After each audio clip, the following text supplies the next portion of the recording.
L'aéroport de Brustem, près de Saint-Tron, est en fête. Cette année, les organisateurs du RTS Rally Sprint sont sur le qui-vive. Ils accueillent leur vedette internationale, le local Freddy Loax. Il est de retour dans sa région après sa formidable victoire à Ypres. J'habite pas loin d'ici et ça veut dire on vient ici pour le fun, pour un peu amuser et surtout pour tous les supporters. C'est comme je dis, c'est très amusant pour faire des petits sprints, surtout pour les supporters. Je ne vois pas ça comme un retour, c'est juste des rallyes comme un autre. Les supporters de Freddy Loax ont le sourire. Le retour de leur pilote fétiche au volant d'une Toyota à Saint-Tron, c'est un cadeau inespéré. Freddy a beaucoup de supporters ici dans la région, province de l'Ain-Bouche, Saint-Tron, Tongres, à Heers, à Milan, où il habite. C'est d'abord une action pour eux ici parce que Freddy ne roule que 3 fois en Belgique, à Spa, Ypres et au Caudron. Et c'est une occasion énorme pour rouler ici, près de chez lui, près de ses supporters. Et Freddy Loax n'est pas venu à Saint-Tron pour faire de la figuration. Dès les essais, Freddy Loax découvre ou redécouvre la spéciale de l'aéroport de Brustem. Le rallye sprint est la plus petite discipline du rallye, une seule journée de course et une seule spéciale à parcourir 3 fois.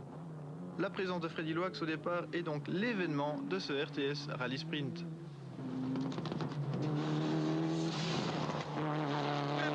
Oké, go! 200 rechts, 73. 200 rechts, 73. Om links 54. Om links 54. Oké, we gaan naar de zonk. Après un petit galop d'essai, Freddy a le sourire. Il rentre au parc et en profite pour parler avec ses mécanos d'un jour et surtout prendre un bain de foule parmi ses nombreux supporters. L'occasion est trop belle pour certains d'obtenir un autographe de leur pilote favori.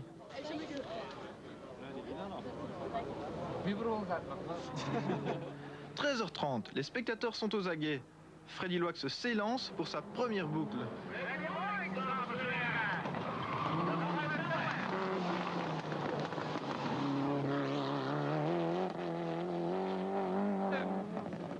Rechts 50, laat in.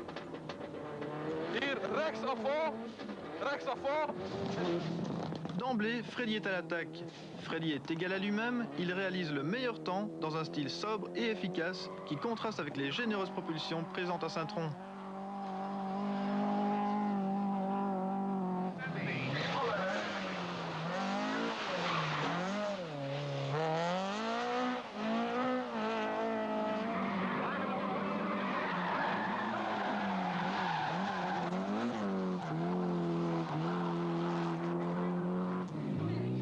Ici à Saint-Tron, Freddy Loax roule avec un copilote inhabituel, un copain, Éric Dupin, qui n'en est pas à son coup d'essai aux côtés de Freddy. Le premier c'était avec une Opel Corsa, deuxième fois avec une Opel Astra et maintenant c'est un rêve de rouler avec Freddy avec une Toyota Celica parce que c'est vraiment impressionnant. 3, 2, 1, go! Nous sommes partis pour le deuxième boucle. Impressionnant, se retrouver copilote de Freddy Loax dans la Toyota Celica, ça décoiffe. Freddy s'élance pour la deuxième boucle, pied au plancher. Ok, go, good Freddy. 100 rechts, 64. 100 rechts. Mais Freddy est contrarié par un problème technique qui le retarde, ce qui ne l'empêche pas de réaliser le deuxième temps à quelques centièmes seulement du meilleur chrono. Dans la troisième et dernière boucle, Freddy se rachète. Il met un point d'honneur à s'imposer dans la catégorie nationale. Freddy est venu, a vu et a vaincu. Il gagne la catégorie nationale et offre cette victoire à ses nombreux supporters présents à Saint-Tron. Oui, pour les supporters, aussi pour nous-mêmes, on aime bien gagner, donc c'est très important pour nous.